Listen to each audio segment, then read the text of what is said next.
السلام عليكم ورحمة الله وبركاته. الحمد لله الحمد لله رب العالمين.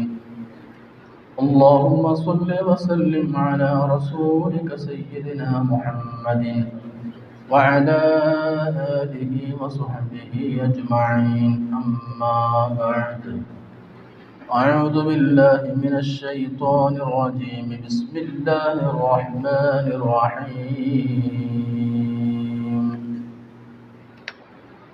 الذين آمنوا وتطمئن قلوبهم بذكر الله ألا بذكر الله تطمئن القلوب. الذين آمنوا وعملوا الصالحات طوبى لهم وحسن مآب. صدق الله العلي العظيم. ബഹുമാനമുള്ള മുഅ്മിനീങ്ങളെ, ഇഅ്തികാഫിന്റെ നിയ്യത്ത് ഓർമ്മപ്പെടുത്തുകയാണ്. അല്ലാഹുവിൻ്റെ പരിശുദ്ധമായ പള്ളിയിൽ നമ്മൾ ഒരുമിച്ചതുപോലെ സ്വർഗത്തിലും അല്ലാഹു നമ്മൾ ഒരുമിച്ച് കൂട്ടി അനുഗ്രഹിക്കട്ടെ. നമ്മിൽ നിന്ന് വന്നുപോയ ദോഷങ്ങളൊക്കെ അല്ലാഹു നമുക്ക് വിട്ടുപുറത്ത് മാപ്പാക്കി തരട്ടെ. നമ്മിൽ നിന്ന് മരണപ്പെട്ടവരെയും നമ്മുടെ ഖബർസ്ഥാനിൽ അന്ത്യവിശ്രമം കൊള്ളുന്നവരെയും നാളെ ജന്നാത്തുൽ ഫിർദൗസിൽ അല്ലാഹു ഒരുമിച്ച് കൂട്ടി അനുഗ്രഹിക്കട്ടെ. നമ്മുടെയും നമുക്ക് വേണ്ടപ്പെട്ടവരുടെയും ദുആ കൊണ്ട് ഏൽപ്പിച്ചവരുടെയൊക്കെ രോഗങ്ങൾ അല്ലാഹു ശിഫയാക്കി കൊടുക്കട്ടെ. നമ്മുടെ ഈമാൻ അല്ലാഹു സലാമത്താക്കി തരട്ടെ. ആമീൻ യാ റബ്ബൽ ആലമീൻ. പ്രിയമുള്ള മുഅ്മിനീങ്ങളെ, പരിശുദ്ധ ഖുർആനിലെ സൂറത്തുർ റഅദ് 28-ാമത്തെ സൂക്തമാണ് ഞാൻ ഓതി വെച്ചത്. സംഘർഷഭരിതമായ ഈ ആധുനിക ഘട്ടത്തിൽ, ഈ കാലഘട്ടത്തിൽ വിശ്വാസികളുടെ മനസ്സിനെ തണുപ്പിക്കേണ്ടത് അള്ളാഹുവിൻ്റെ ഓർമ്മകളെ കുറിച്ചാണ് എന്നൊരായത്താണ് ഇവിടെ ഓതിയത്.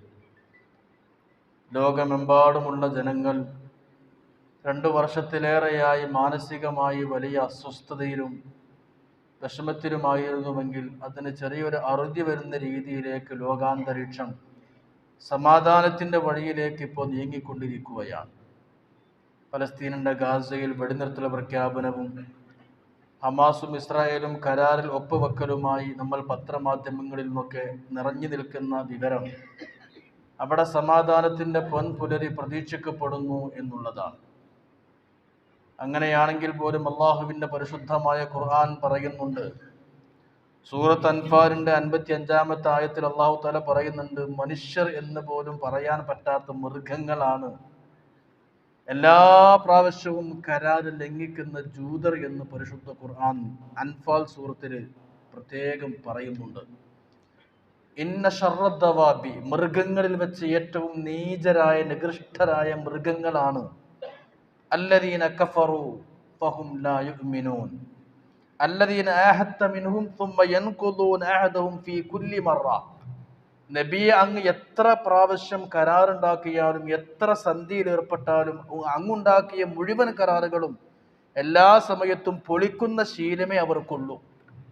ഉണ്ടാക്കിയ കരാറുകളൊക്കെ ലംഘിക്കുന്ന, കരാറുകളൊക്കെ കാത്തിൽ പറത്തുന്ന, വിശ്വാസ വഞ്ചന നടത്തുന്ന, ഫീ കുല്ലി മറ, കരാറ് എഴുതുമ്പോഴൊക്കെയും അത് ലംഘിക്കുന്ന വൃത്തികെട്ട മൃഗങ്ങളാണ് എന്ന് അള്ളാഹുവിൻ്റെ ഖുർആൻ സൂചിപ്പിക്കുന്നത് ജൂതന്മാരെ കുറിച്ചാണ്. മദീനയിൽ നബിതങ്ങൾ ജൂതരുമായി സന്ധിയിൽ ഏർപ്പെട്ടിരുന്നു. ബനു നളീർ, ബനു ഖുറൈള, ബനു ഖൈനുഖാ എന്നീ തുടങ്ങിയ ജൂതരിൽ നിന്നുള്ള പ്രശസ്തമായ 3 കുടുംബങ്ങൾ, അവരുമായി സന്ധിയിലും കരാറിലും ഒക്കെ തന്നെയാണ് മുസ്ലിം ഉമ്മത്ത് അന്നൊക്കെ കഴിഞ്ഞു പോയിരുന്നത്. പക്ഷെ അവർ കരാറ് ലംഘിക്കും. മുസ്ലിമീങ്ങളുമായി നബിതങ്ങളുമായി അവർ കരാർ ചെയ്തു, പക്ഷേ പെട്ടെന്ന് അവരെ കരാറ് ലംഘിക്കും, കരാറ് പൊളിക്കും, വിശ്വാസ വഞ്ചന നടത്തും. എന്നിട്ട് പരിശുദ്ധ ഖുർആൻ പറയാ, ഇന്ന ശർറദ്ദവാബി, മൃഗങ്ങളിൽ വെച്ച് ഏറ്റവും വൃത്തികെട്ടവർ. മനുഷ്യരിൽ എന്ന് പോലും പറഞ്ഞില്ല, മനുഷ്യരിൽ എന്ന് പോലും ഖുർആൻ പ്രയോഗിച്ചില്ല. നാക്കാലികളിൽ വൃത്തികെട്ടവരെന്നാണ് പറഞ്ഞത്. ഇന്ന ശർറദ്ദവാബി, മൃഗങ്ങളിൽ നിന്ന് ഏറ്റവും വൃത്തികെട്ട ഷർറായ വിഭാഗം അല്ലദീന കഫറൂ ഹും ലാ യുഅ്മിനൂൻ, വിശ്വാസമില്ലാത്ത ഈ സത്യനിഷേധികളാണ്. എങ്ങനത്തെ ആൾക്കാർ? അല്ലദീന ഹദ്ദ മിൻഹും, അവരിൽ നിന്ന് നിങ്ങൾ കരാറൊക്കെ വാങ്ങും. പക്ഷേ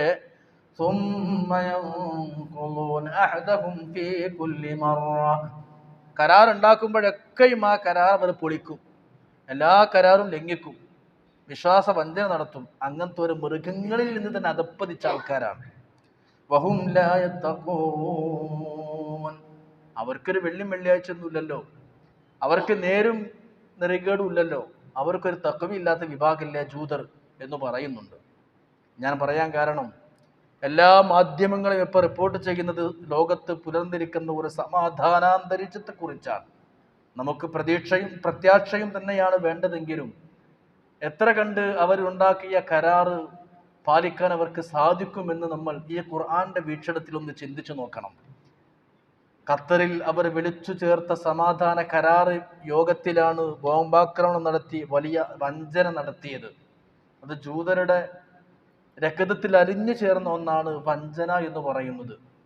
അള്ളാഹു ഇടപെടുകയല്ലാതെ ഒരിക്കലും തന്നെ വിശ്വാസികൾക്ക്, പാവപ്പെട്ട പലസ്തീനികൾക്ക് സമാധാനം കിട്ടുക സാധ്യമല്ല. ഈ കരാറൊക്കെ നല്ല നിരക്ക് കൊണ്ടുപോയി അവിടുത്തെ ഉമ്മത്തിന്, മുസ്ലിമീങ്ങൾക്ക് അള്ളാഹു സമാധാനാന്തരീക്ഷം പ്രദാനം ചെയ്യട്ടെ എന്ന് നമുക്ക് പ്രാർത്ഥിക്കാം. കാരണം നിബിധങ്ങളുമായി ഏർപ്പെട്ട കരാർ നടത്തിയ ബനു ഖുറൈളയും ലംഘിച്ചു, ബനു കൈനുക്കാവും ലംഘിച്ചു, ബനു നദീറും ലംഘിച്ചു. അപ്പോഴാ ഖുർആൻ പറഞ്ഞത് ഇന്ന ശർറദ്ദവാബി, മൃഗങ്ങളെ കൂട്ടത്തിൽ തന്നെ ഏറ്റവും വൃത്തികെട്ട മൃഗങ്ങളാണ് ഈ കരാറ് ലംഘിക്കുന്ന ജൂതന്മാർ എന്ന്. അല്ലദീന ആഹത്ത മിൻഹും, അങ്ങ് എത്ര കരാർ വാങ്ങിയാലും യൻഖുദൂൻ, അവർ അത് ലംഘിക്കും. ഒന്നും രണ്ടും വട്ടമൊന്നുമല്ല, ഫീ കുല്ലി മറ, എപ്പോഴും ലംഘിച്ചു കൊണ്ടേയിരിക്കും. അതാണ് ഈ ജൂതര സ്വഭാവം. സൂറത്ത് അൻഫാൽ അല്ലാഹു തആല 55-ാമത്തെ ആയത്തിലൂടെ പറയാം. അങ്ങനെയാകാതിരിക്കട്ടെ എന്ന് നമുക്ക് പ്രാർത്ഥിക്കാം. വഞ്ചനയുടെയും ചതിയുടെയും ലോകത്താണ് നമ്മളിപ്പോൾ ജീവിച്ചു കൊണ്ടിരിക്കുന്നത്. വഞ്ചനയും ചതിയുമാണ് ഇന്ന് മനുഷ്യന് ഏറ്റവും വലിയ മുതൽക്കൂട്ട്. പത്രങ്ങളൊക്കെ പരിശോധിച്ച് നോക്കിയാൽ പാവപ്പെട്ട പിഞ്ചു പൈതങ്ങൾക്ക് കൊടുക്കുന്ന ചുമയുടെ മരുന്ന് പോലും പണമുണ്ടാക്കാൻ വേണ്ടി, കഫ് സിറപ്പ് പോലും കുട്ടികളെ കിഡ്നി തകർക്കുന്ന അതീവ ഗുരുതരമായ വലിയ ആരോഗ്യ പ്രശ്നങ്ങൾ ഉണ്ടാക്കുന്ന വിഷമാണെന്ന് കണ്ടെത്തി. നമുക്കറിയാമല്ലോ, കഫ് സിറപ്പ് കുട്ടികൾക്ക് ചുമക്ക് കൊടുക്കുന്ന മരുന്ന് പോലും ഗവൺമെന്റ് നിരോധിച്ചിരിക്കുകയാണ്. പണമുണ്ടാക്കണം, പൈസ ഉണ്ടാക്കണം, കേടാണ് എന്ന് അറിഞ്ഞിട്ട് പോലും മരുന്ന് കമ്പനികളുമായുള്ള കരാറുകളും ടൈയപ്പും. മനുഷ്യന് വേണ്ടത് പണം തന്നെയാണ്, സമ്പത്ത് തന്നെയാണ്. അവിടെ ചതിയും വഞ്ചനയും, ആര് മരിക്കുന്നു ഇതൊന്നും വിഷയമല്ല. പാവപ്പെട്ട പിഞ്ചു പൈതങ്ങൾ എത്ര മരണപ്പെട്ടു ഈ കഫ് സിറപ്പ് കുടിച്ചിട്ട്. ഇപ്പോഴല്ലേ അത് നിരോധിച്ചത്. നമ്മൾ പത്രങ്ങളിൽ കണ്ട ഒരു വാർത്ത ഞാൻ ഇതിനോട് ചേർത്ത് വായിക്കുന്നു എന്ന് മാത്രം. കാരണം വിശ്വാസ വഞ്ചനയുടെ ലോകമാണ് എന്ന് നമുക്ക് മനസ്സിലാക്കാം. ഏതാവട്ടെ, പലസ്തീനിൽ സമാധാന അന്തരീക്ഷം പുലർന്നു. എന്താണെങ്കിലും നമ്മൾ ചിന്തിക്കേണ്ടത്, അവർക്ക് അതിനെയൊക്കെ സംരക്ഷിക്കണമെന്ന വലിയ ബോധമുള്ളത്, ആ ആദർശ ബോധമുള്ളത് കൊണ്ടാണ്. ബൈത്തുൽ മുഖദ്ദസിനെ സംരക്ഷിക്കണമെന്ന് അവർക്ക് ബോധമുണ്ട്. ഇനി നമ്മളെ ആദർശത്തെ സംരക്ഷിക്കുന്നുണ്ടോ? നമ്മളുടെ ആദർശത്തെയും നമ്മുടെ ദീനിന്റെ പാരമ്പര്യത്തെയും സംരക്ഷിക്കാൻ നമുക്കൊരു താല്പര്യമില്ല. കാരണം നമുക്കത് അധ്വാനങ്ങളൊന്നുമില്ല. വളരെ കഷ്ടപ്പെട്ടും പ്രയാസപ്പെട്ടും അധ്വാനിച്ചും ബുദ്ധിമുട്ടി നേടിയെടുത്തതാണെങ്കിൽ അതിന് ഒരു ചെറിയ വര വീഴാൻ നമ്മൾ സമ്മതിക്കൂല, ചെറിയ പോറലേൽക്കാൻ നമ്മൾ സമ്മതിക്കൂല. മനസ്സ് പിടക്കും. അവനൊരു പുതിയ വണ്ടി വാങ്ങി റോട്ടിൽ കൂടെ പോകുമ്പോൾ അതിന്റെ ബമ്പർ എവിടെയെങ്കിലും ഒന്ന് ഒരതുമ്പോഴേക്ക് നമ്മൾ ഹൃദയം പൊട്ടും. എൻ്റെ വണ്ടിക്ക് വര വീണല്ലോ. കാരണം ലക്ഷക്കണക്കിന് റുപ്യ കൊടുത്ത് വാങ്ങിയ മുതലാണ്. അവൻ 1.5 ലക്ഷം റുപ്യക്ക് വാങ്ങിയ മൊബൈലിൽ നിന്ന് വീഴുമ്പോഴേക്ക് അവനക്ക് പേടിയാണ്. സ്ക്രീനിൽ വര വീകുമ്പോഴേക്ക് അത് ഹൃദയത്തിൽ വീണ വരയാണ്. കാരണം മെനക്കെട്ട് അവൻ അധ്വാനിച്ച് വാങ്ങിയ പൈസക്ക് വാങ്ങിയ മൊബൈലാണ്. അപ്പൊ ഉദാഹരണം ഞാൻ പറയാം, അപ്പൊക്കെ മനസ്സ് വല്ലാതെ വേദനിക്കും. അവനാന്റെ വീടിന് എന്തെങ്കിലും ചെറിയ പോറൽ വരുമെന്ന് കേൾക്കുമ്പോഴേക്ക് വേജാറാണ്. കഷ്ടപ്പെട്ട് അധ്വാനിച്ച് ബുദ്ധിമുട്ടി നേടിയെടുത്തതിന് എന്ത് പോറൽ വരികയാണെങ്കിലും മനസ്സ് വേദനിക്കും. എന്നാൽ ഔറത്ത് മറക്കാതെ കുറച്ച് പെണ്ണുങ്ങളായിക്കൂടെ പോകുന്നുണ്ടെങ്കിൽ അതൊരു വിഷയമല്ല.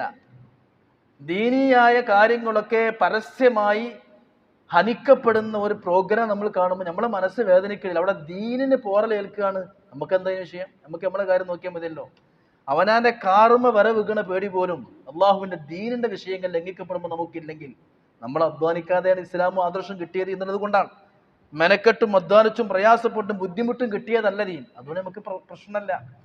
അതുകൊണ്ട് നമ്മുടെ നാട്ടിൽ പള്ളി വിളിക്കപ്പെട്ടാൽ എന്താണെങ്കിലും നമുക്കൊരു കുഴപ്പമില്ല. അവനാന്റെ വീടും പറമ്പും സ്വത്തും അവനാന്റെ മക്കളും അവന്റെ ബിസിനസ്സും അവന്റെ ബാങ്ക് ബാലൻസും അത് സേഫായാൽ മതി എന്ന ഇടത്തേക്ക് നമ്മൾ ചുരുങ്ങി. എൻ്റെ പ്രോപ്പർട്ടിയും എൻ്റെ സമ്പത്തും ഞാൻ അധ്വാനിച്ചുണ്ടാക്കിയതും അത് സേഫായാൽ മതി എന്നിടത്തേക്ക് എത്താൻ കാരണം എന്താ? ദീന് നമ്മൾ അധ്വാനിച്ചുണ്ടാക്കിയതൊന്നും അല്ലല്ലോ. നമ്മുടെ ഈ പാരമ്പര്യം ദീനിയ ചിഹ്നങ്ങൾ ഇതൊക്കെ കഷ്ടപ്പെട്ടുണ്ടാക്കിയ ആൾക്കാർക്ക് വേദനിച്ചു പോകും. അതുകൊണ്ട് തന്നെ ഒരു തെറ്റ് കണ്ടാൽ അള്ളാഹുവിൻ്റെ ഔലിയാക്കന്മാർ കരഞ്ഞു പോകും. അള്ളാഹുവിൻ്റെ ദീനിൻ്റെ ഒരു നിയമം ലംഘിക്കപ്പെടുന്നത് കണ്ടാൽ അള്ളാഹുവിൻ്റെ അമ്പിയാക്കളുടെ സങ്കടം എത്രമേൽ അവർക്ക് സഹിക്കാൻ പറ്റൂല. നമ്മുടെ കല്യാണത്തിനോ സൽക്കാരത്തിനോ മുസ്ലിം പെണ്ണുങ്ങൾ തല മറക്കാതെയും ഔറത്ത് മറക്കാതെയും ആടുന്നതും ചാടുന്നതും കാണുമ്പോൾ കൽബ് പൊട്ടൂല. കാരണം അത് വിഷയമല്ല. കാരണം ദീനാണ് അവിടെ ഹനിക്കപ്പെടുന്നത്, ദീനിന്റെ നിയമങ്ങളാണ് അവിടെ കാത്തിൽ പറത്തപ്പെടുന്നത്, ദീനിന്റെ സംസ്കാരങ്ങളാണ് തകരുന്നത്. അതിന് നമുക്കൊരു വിഷമവുമില്ല, ഒരു പ്രയാസവും ഇല്ല. കാരണം നമ്മൾ കഷ്ടപ്പെട്ടുണ്ടാക്കിയതല്ല ദീൻ. ഇവിടെയാണ് പലസ്തീനികളോട് നമ്മൾ തുലനം ചെയ്യേണ്ടത്. കഷ്ടപ്പെട്ട് പ്രയാസപ്പെടുത്ത് മുൻഗാമികൾ നേടിയെടുത്ത പരിശുദ്ധമായ ബൈത്തുൽ മുഖദ്ദസും വിശുദ്ധമായ കേന്ദ്രങ്ങളും അതിനൊക്കെ മേൽ ജൂതന്മാരുടെ കയ്യേറ്റം വരുമ്പോൾ സഹിക്കാൻ അവർക്ക് കഴിയുന്നില്ല എങ്കിൽ അതിൻ്റെ പേര് ഇഖ്ലാസ് തന്നെയാണ്. അതിൻ്റെ പേര് കഷ്ടപ്പെട്ട് നേടിയെടുത്തത് സംരക്ഷിക്കണമെന്നവരുടെ ബോധമാണ്. അതുകൊണ്ട് എൻ്റെ പ്രിയപ്പെട്ട സഹോദരങ്ങൾ ചിന്തിക്കുക, നമ്മുടെ ആദർശത്തിന് പോരലേൽക്കുമ്പോൾ നമുക്കൊരു വേദനയും ഇല്ലെങ്കിൽ അത് മനസ്സിലാക്കേണ്ടത് നമുക്കതിനോട് വിലയില്ല എന്നുള്ളതാണ്. ഒരു വിലയില്ല എന്നുള്ളതാണ്. അവനാൻ്റെ വണ്ടിമ്മൊരു വര വീഴുമ്പോൾ, മൊബൈൽ വീഴുന്നതിന് പൊട്ടിപ്പോകുമ്പോൾ ഉണ്ടാകണ വേദന അള്ളാന്റെ ദീനിന്റെ വെക്കും അതിൻ്റെ മൂലയൊക്കെ ഇങ്ങനെ പൊട്ടിപ്പോകുന്നുണ്ട്. എപ്പോൾ നമ്മുടെ സംസ്കാരങ്ങളൊക്കെ ധ്വംസിക്കപ്പെടുമ്പോൾ, നമ്മുടെ ദീനിന്റെ ചിഹ്നങ്ങൾ നമ്മുടെ മക്കൾ ലംഘിക്കുമ്പോൾ, ഇസ്ലാമിക സംസ്കാരങ്ങളൊക്കെ ലംഘിക്കുമ്പോൾ, ഹറാമായ രൂപത്തിൽ നിക്കാഹിന്റെ മുമ്പ് ഒരാണും പെണ്ണും കാണൽ പോലും വൈകാരികമായ നോട്ടം പോലും കടുത്ത ഹറാമാണ്. ഇസ്ലാം പഠിപ്പിച്ചിട്ടുണ്ടല്ലോ. അന്യ സ്ത്രീയോട് അസ്സലാമു അലൈക്കും എന്ന് പറയൽ പോലും തെറ്റാണെന്നാ. ഒരു അന്യ സ്ത്രീ എന്നെ കാണുമ്പോൾ ഒരു മൂല്യാനാണെങ്കിലും ഖത്തീബാണെങ്കിൽ ഉസ്താദേ അസ്സലാമു അലൈക്കും ഒരു അന്യ യുവതി പറയൽ അവൾക്കത് ഹറാമാണ്. ഇതാ ഇസ്ലാം പഠിപ്പിച്ചത്. എത്ര മൂല്യാരും ഖത്തീബായിട്ടും കാര്യമല്ല. അന്യ പെണ്ണാണോ, വയസ്സല്ലാത്ത ഉമ്മല്ലാത്ത പ്രായമില്ലാത്ത ചെറുപ്പക്കാരാണെങ്കിൽ അന്യ പുരുഷന് സലാം അവൾക്ക് ഹറാമാണ്. ഞാൻ എൻ്റെ 7 വയസ്സായ പെൺകുട്ടിൻ്റെ കൂടെ ഒരു കട്ടുമ്മ കിടക്കൽ ഹറാമാന്ന് പഠിപ്പിച്ച മതമാണ് നമ്മുടെ മതം. സ്വന്തം മകളാണെങ്കിൽ 7 വയസ്സായാൽ മാറ്റിക്കടത്തണം. സ്വന്തം ഉമ്മയാണെങ്കിലും 7 വയസ്സായ മകൻ ഒപ്പം കിടത്തരുതെന്ന് പഠിപ്പിച്ച ദീനാണ് ദീൻ. എന്തിന്? അത്രയും തിന്മയുടെ ചെറിയ ഒരു ലെവലേശം ലാഞ്ചന പോലും ഉണ്ടാകേണ്ട സാഹചര്യങ്ങളെ പൂർണ്ണമായി മാറ്റണമെന്ന് പഠിപ്പിച്ച ദീനിന്റെ വക്താക്കളാണ് പ്രിയപ്പെട്ടവരെ നമ്മൾ. സ്വന്തം മകളെ കൂടെ പോലും 7 വയസ്സിന് ഒപ്പം കിടക്കരുത്. പെങ്ങളാണെങ്കിൽ പോലും 7 വയസ്സിന് ശേഷം ഒരു റൂമിൽ കിടത്തരുതെന്ന് പഠിപ്പിച്ചത് എന്തിനാണെന്നറിയോ? സ്വാഭാവികമായി എപ്പോഴെങ്കിലും കണ്ടേക്കാവുന്ന രഹസ്യ സ്വകാര്യ ഭാഗങ്ങളിൽ നിന്ന് അവന്റെ ചിന്തയിലേക്ക് ഇബ്ലീസ് അവിടെ കടന്നാക്കം നടത്തുമോ? നമ്മൾ പാപങ്ങളാണ്, പക്ഷെ ഇബ്ലീസ് ഷർറ് തോന്നിപ്പിക്കുമോ എന്ന് കരുതിയിട്ടാണ്.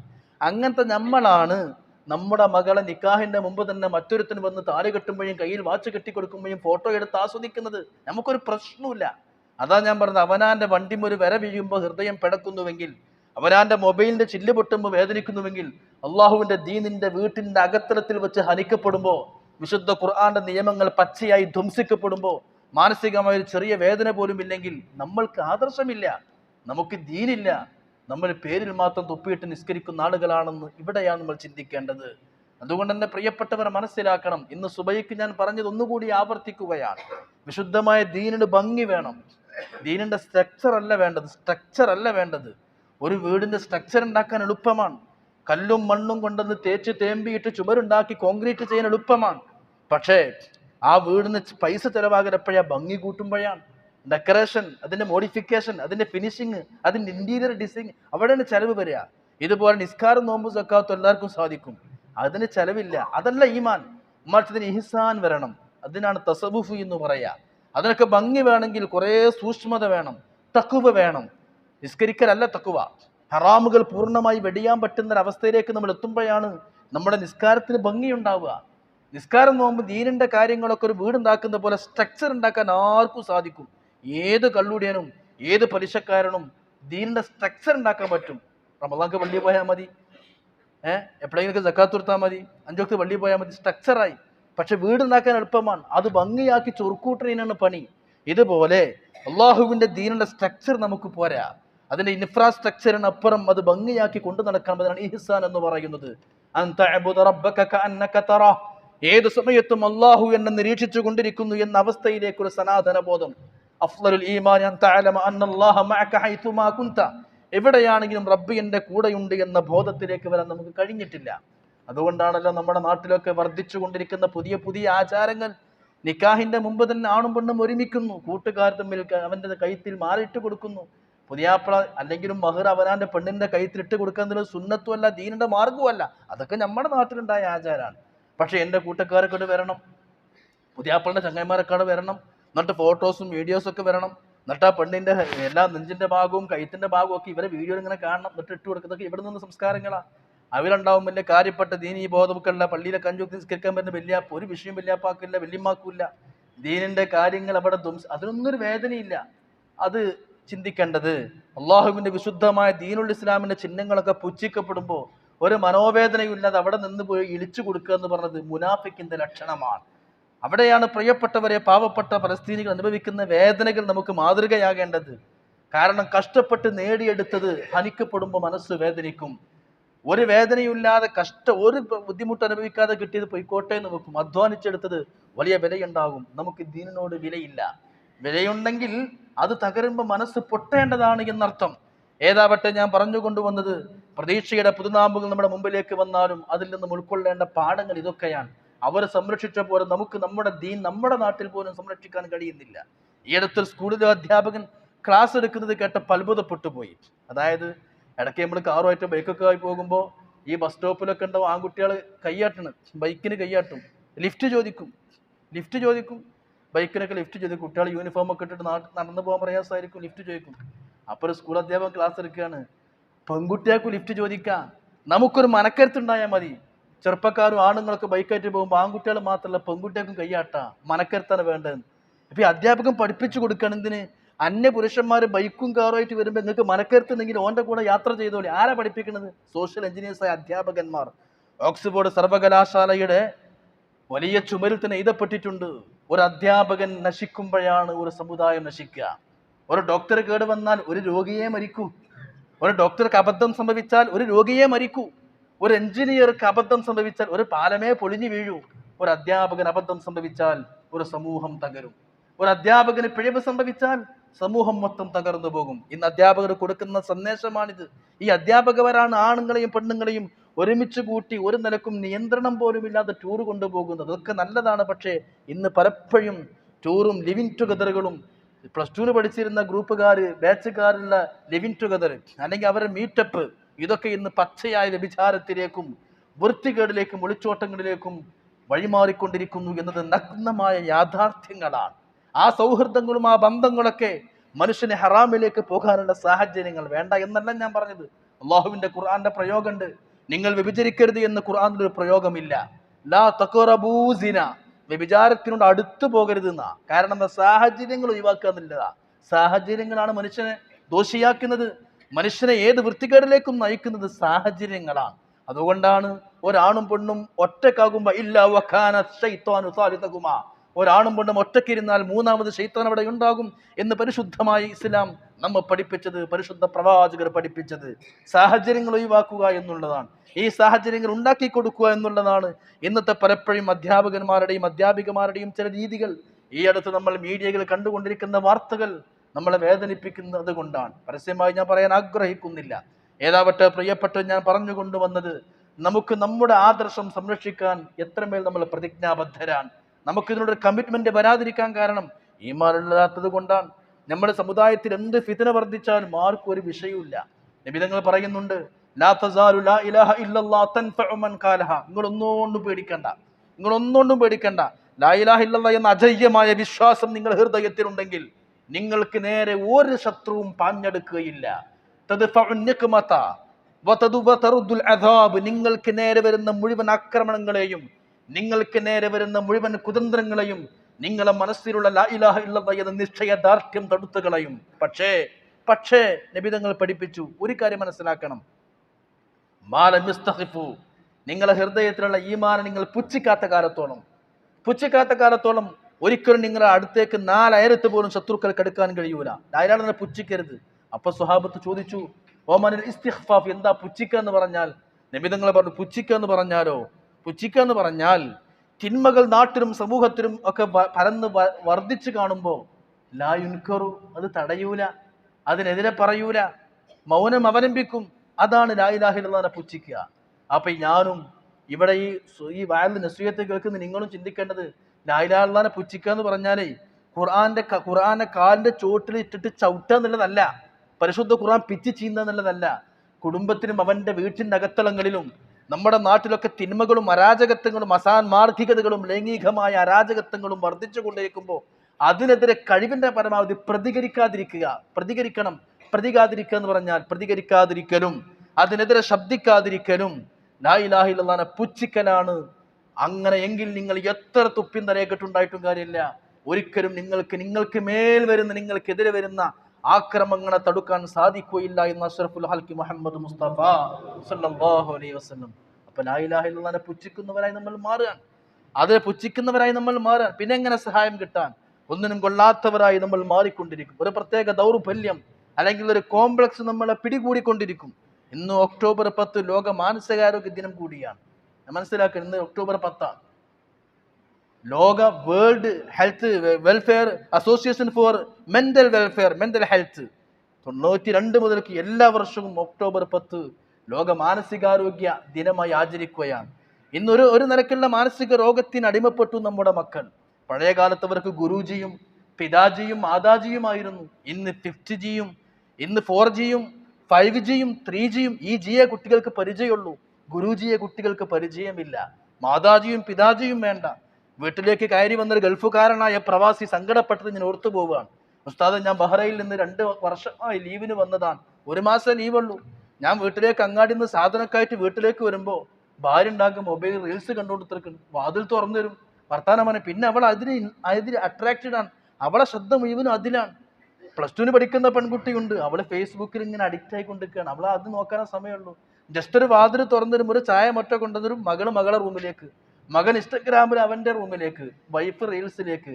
അവന്റെ ഭർത്താവിനോട് അല്ലെങ്കിൽ പ്രിയപ്പെട്ട ഉപ്പയോട് വർത്താനം പറയാൻ പോലും നമുക്ക് സമയമല്ല. ഈ അകരം നബിതങ്ങൾ പഠിപ്പിച്ചു, അവസാന നാൾ വന്നാൽ ഈ ലോകത്തെ എല്ലാ കാര്യങ്ങളും തകിടം മറിയും. അന്തരിദൽ അമതു റബ്ബതഹ. നബിതങ്ങൾ പറഞ്ഞു, ഖിയാമത്തിന് അടയാളം എന്താണ്? ഇൻഇകാസുൽ ഉമൂർ, കാര്യങ്ങളൊക്കെ നേരെ മാറി മറിയും. അതാ കണ്ടുകൊണ്ടിരിക്കും. എന്നിട്ട് പറഞ്ഞു, എന്ത്? നബിതങ്ങൾ പഠിപ്പിച്ച അടയാളം അതാണ്. അക്ക ഉമ്മഹു, ഉമ്മാനോടുള്ള ബന്ധം വിച്ഛേദിക്കും. അതിനാ സ്വദീഖോ, സുഹൃത്തുക്കളെ കണ്ടമാനം ഫ്രണ്ട് റിക്വസ്റ്റ് കൊടുക്കുക.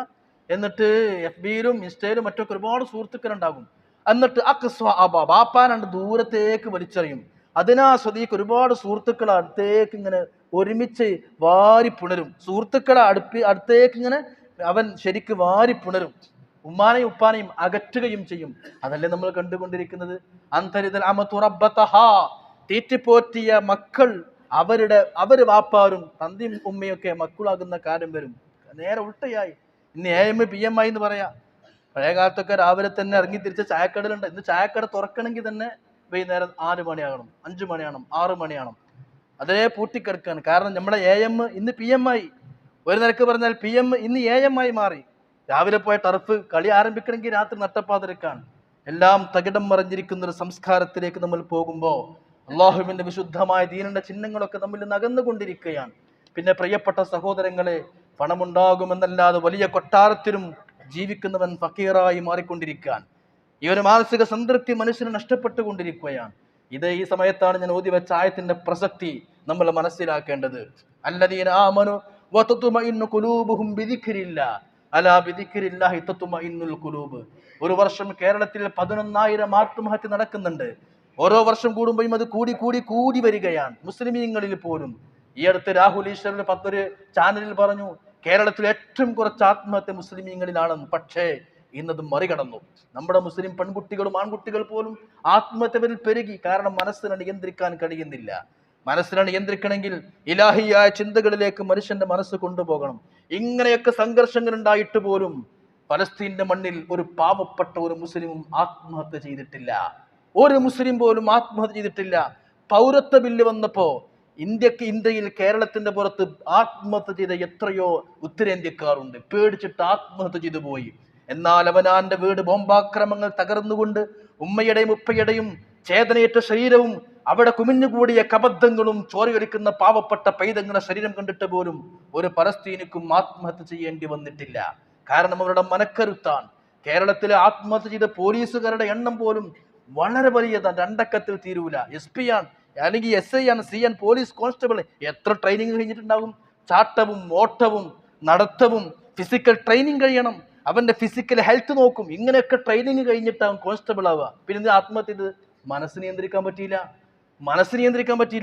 മനസ്സ് നിയന്ത്രിക്കണമെങ്കിൽ അല്ലാഹ് എന്ന ചിന്തയിലേക്ക് മടങ്ങണം. ഈ റബീഉൽ ആഖിർ ലോക മുസ്ലിമീങ്ങൾ അനുസ്മരിക്കുന്ന ഒരു മഹാനുണ്ട്, അഷ്ശൈഖ് മുഹയ്യിദ്ദീൻ അബ്ദുൽ ഖാദിർ അൽ ജീലാനി ഖദ്ദസല്ലാഹു സിർറഹുൽ അസീസ്. ആത്മീയാധ്യാത്മിക ലോകത്ത് ദീനിക പ്രബോധനം നടത്തിയ ഒരൊറ്റ സദസ്സിൽ വഅദ് പറയുമ്പോൾ 70,000 ആളുകൾ ഉണ്ടാകും. സ്ഥിരമായി ദർസ് പഠിക്കുന്ന വിദ്യാർത്ഥികൾ 650 ആയിരുന്നു. ആ മഹാലോകത്തെ ഇസ്ലാമിലേക്ക് കൊണ്ടുവന്നു. ആയിരക്കണക്കിന് ആൾക്കാരെ കൊണ്ടുവന്നു. ഔലിയാക്കന്മാരുടെ വിശേഷണം തന്നെ ലാ ഖൗഫുൻ അലൈഹിം വലാ ഹും യഹ്സനൂൻ. അല്ലാഹുവിൽ അവർ സന്തോഷം കണ്ടെത്തി. പരിസരങ്ങളും സാഹചര്യങ്ങളും എത്രമേൽ പ്രശ്നങ്ങൾ നിറഞ്ഞതാണെങ്കിലും ഒരിക്കലും അതിൽ നമ്മുടെ മനസ്സ് തളരാൻ പാടില്ല. അള്ളാഹു എന്ന ചിന്തയിലാണെങ്കിൽ സന്തോഷിക്കാൻ കഴിയും. ഏത് കള്ളുകുടിയന്മാരും ഏത് ഡാൻസുള്ള സദസ്സിലാണെങ്കിലും അള്ളാഹുവിനെ പറ്റി ബോധമുള്ളവർക്ക് അതിൽ നിന്ന് മാറി നിൽക്കുന്നില്ല ഒരു ആനന്ദം കണ്ടെത്താൻ കഴിയും. അതിലവർക്ക് സന്തോഷം കണ്ടെത്താൻ കഴിയും. ലഹുമുൽ ബുശറാ ഫിൽ ഹയാത്ത് ദുനിയ എന്ന് പരിശുദ്ധ ഖുർആൻ പറയുന്നുണ്ട്. അപ്പൊ ഞാൻ പറഞ്ഞു കൊണ്ടുവന്നത്, എൻ്റെ പ്രിയപ്പെട്ട സഹോദരങ്ങളെ, നമ്മൾ ചിന്തിക്കേണ്ടത് പലസ്തീനിന്റെ മക്കൾക്ക് കിട്ടിയത് ആദർശത്തെ സംരക്ഷിക്കണമെന്ന ബോധമാണെങ്കിൽ നമ്മൾ എത്ര കണ്ട് സംരക്ഷിക്കുന്നു എന്നൊരു ആത്മവിചിന്തനം നടത്തുക. നമ്മൾ നമ്മിലേക്ക് ചിന്തിച്ചു നോക്കുക. നമ്മുടെ ഈമാൻ അത്രമേൽ ബലഹീനമാണെന്ന് നമുക്ക് മനസ്സിലാക്കാൻ കഴിയും. അതോടൊപ്പം ഒരു പുതിയ ഈ കരാറ് കൊണ്ട് നമുക്കൊക്കെ സമാധാനമുണ്ടെങ്കിലും സന്തോഷമുണ്ടെങ്കിലും ഏത് സമയത്തും കരാറ് പൊളിച്ചെടുത്തേക്കാം, കരാറ് അവർ പൊളിച്ചേക്കാം എന്ന് ഒരു പാരമ്പര്യമായി ഖുർആൻ നമുക്ക് അവരെ പറ്റി പരിചയപ്പെടുത്തുന്ന ആയത്ത് കൂടി ഞാൻ ചേർത്തു വായിക്കുകയാണ്. എങ്ങനെയൊക്കെ ആകുമ്പോൾ വിശ്വാസിക്ക് എന്തുണ്ട്? വിശ്വാസിക്ക് വേദനിക്കാനൊന്നുമില്ല. ഷെയ്ഖ് ജീലാനി പറയുന്നുണ്ട്, നീ ഇദാ സാറ മഅൽ ഖദർ, അള്ളാഹുവിന്റെ ഖദർ ഖലാഇന്റെ കൂടെ നീ സഞ്ചരിച്ചു കൊണ്ടേയിരിക്കുക. നീ അള്ളാഹുവിന്റെ കൂടെ സഞ്ചരിച്ചു കൊണ്ടേയിരിക്കുക. അന്നേരം നിനക്ക് വിഷമങ്ങളും സങ്കടങ്ങളും ഉണ്ടാവുകയില്ല എന്ന്. പ്രിയപ്പെട്ടവരെ, സമാധാനം അലാ ബിദിക്രില്ലാഹ്, അള്ളാഹുവിന്റെ സ്മരണകളെ കൊണ്ട്, ഇലാഹിയ ചിന്തകളെ കൊണ്ട് മാത്രമാണ് മനുഷ്യന്റെ മനസ്സിന് സമാധാനം ഉണ്ടാകുന്നത്. ആ ദിക്റിലേക്ക്, ഓർമ്മയിലേക്ക് നമുക്ക് കടക്കാൻ കഴിയണം. നമ്മുടെ ദീനിന് ഭംഗി വേണമെങ്കിൽ ഈ ഒരു ആധ്യാത്മിക ചിന്തകളെ കൊണ്ട് നമ്മുടെ ഹൃദയത്തിന് നമ്മൾ ഇന്റീരിയർ ഡിസൈൻ ചെയ്ത് കൊടുക്കണം. നമ്മുടെ ഇബാദത്തുകൾക്ക് ശരീഅത്തിന്റെ പെയിന്റ് അടിക്കലാണ് സത്യം പറഞ്ഞാൽ ആത്മീയ ചിന്തകൾ എന്ന് പറയുന്നത്. അതുകൊണ്ട് ആ ഓർമ്മയിലേക്ക് നമ്മുടെ മനസ്സിനെ നമുക്ക് കൊണ്ടുപോകാൻ കഴിഞ്ഞാൽ എത്രമാത്രം പ്രശ്നങ്ങൾ 2 കൊല്ലം തുടരനുഭവിച്ചിട്ട് പോലും അവരിപ്പോൾ ദഫ് മുട്ടി ആസ്വദിക്കുകയാണ് ഈ വെടിനിർത്തലിനെ. അവർക്ക് വിഷമങ്ങൾ ഉണ്ടെങ്കിലും നബിതങ്ങൾ പഠിപ്പിക്കുന്നുണ്ട്, ഷെയ്ഖ് ജീലാനി പറയുന്നുണ്ട്, നിനക്ക് വിഷമങ്ങളും പ്രയാസങ്ങളൊക്കെ ഉണ്ടെങ്കിലും അതൊന്നും മുഖത്ത് കാണരുത്. മുഖത്തെപ്പോഴും നീ എപ്പോഴും നീ മുഖം സന്തോഷിച്ചു കൊണ്ടിരിക്കണം. ഹൃദയം ദുഃഖങ്ങളാണെങ്കിലും, ഹൃദയം വേദനകളെ കൊണ്ട്, പ്രയാസങ്ങളെ കൊണ്ട് നിന്റെ ഹൃദയം എപ്പോഴും നനഞ്ഞതാണെങ്കിലും മുഖത്ത് നോക്കിയാൽ സന്തോഷം ഉണ്ടാവണം. ഇതാണ് ഒരു വിശ്വാസിക്ക് വേണ്ടത്. ആശ്വാസം കണ്ടെത്തേണ്ടത് അള്ളാഹു എന്ന ചിന്തയിലാണ്. ഷെയ്ഖ് ജീലാനി പറയുന്നൊരു സന്ദേശമുണ്ട്,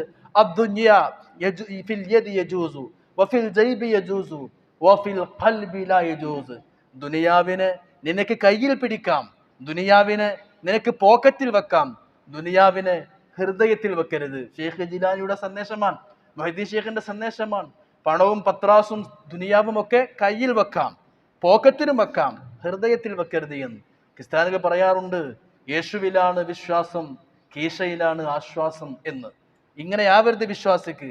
അവർ കൊടുക്കുന്ന സന്ദേശമാണ്, ദൈവത്തിലാണ് വിശ്വാസം, യേശുവിലാണ് വിശ്വാസം, പക്ഷെ എല്ലാവർക്കും കീശയിലാണ് ആശ്വാസം. ഇതല്ല, നമുക്ക് ആശ്വാസവും അല്ലാഹുവിലാകണം, വിശ്വാസവും അല്ലാഹുവിലാകണം. അതുകൊണ്ട് നമ്മുടെ മക്കളെയും സമ്പത്തിനെയും ദുനിയാവിനെയും സൗകര്യങ്ങളെയൊക്കെ ഹൃദയത്തിൽ വെക്കാതെ പോക്കറ്റിൽ വെച്ചുകൊണ്ട് ഹൃദയത്തിൽ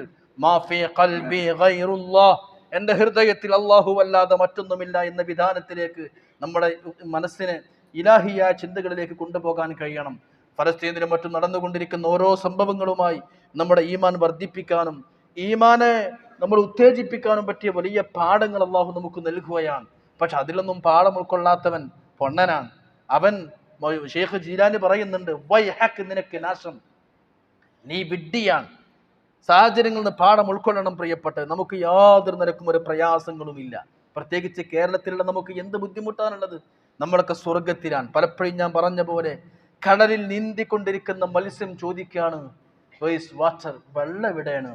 കടലിൽ, വിശാലമായ കര കാണാത്ത കടലിൽ നീന്തി തുടിച്ചു കൊണ്ടിരിക്കുന്ന പരൽമീൻ ചോദിക്കുന്നു, ഇവിടൊന്നും വെള്ളമല്ല. ഇതുപോലെയാ നമ്മുടെ അവസ്ഥ. എന്താ എൻ്റെ വർത്താനം ചോദിക്കും, എന്ത് വർത്താനം, ഇടങ്ങേറാണ്. നമ്മൾ സ്വർഗത്തിലാണ്, നമ്മൾ സന്തോഷത്തിലാണ്. പലസ്തീനിലേക്കും സിറിയയിലേക്കും യമനിലേക്കും ഒക്കെ നോക്കുമ്പോൾ നമ്മൾ സ്വർഗത്തിലാണ്, പക്ഷെ തിരിച്ചറിയാൻ കഴിയുന്നില്ല. ഇന്നൽ ഇൻസാന റബ്ബിഹി ലകനൂദ്. നന്ദി കെട്ടവരായി നമ്മൾ അതപ്പതിക്കരുത്. നന്ദി ബോധമുള്ള ഇലാഹി ബോധമുള്ള മുത്തഖീങ്ങളിൽ പാവങ്ങളായ നമ്മൾ അല്ലാഹു ഉൾപ്പെടുത്തി അനുഗ്രഹിക്കുമാറാകട്ടെ. വാഖിറു ദഅവാന അൽഹംദുലില്ലാഹി റബ്ബിൽ ആലമീൻ.